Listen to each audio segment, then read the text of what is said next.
नमस्कार जय Jagannath कादम्बिनीज good life को आपण समस्त को अनेक अनेक स्वागत।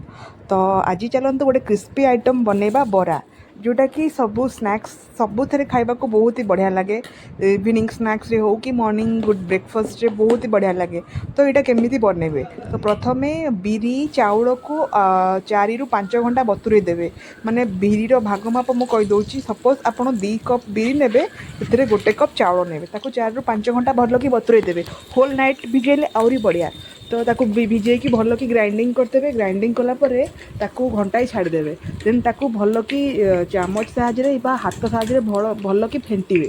तो फेंटिला परे से किछि हाफ चामच जीरा गुंड सॉरी हाफ चामच गोटा जीरा हाफ चामच खाइबा सोडा आउ आपण स्वाद अनुसार लुण पकई भल कि गोले देवे।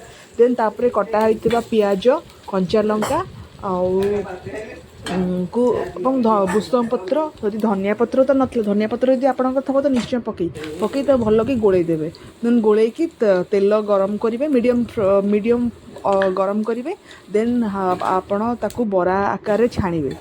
देखिए एते क्रिस्पी लगुच आप किणा बरा को भी भूली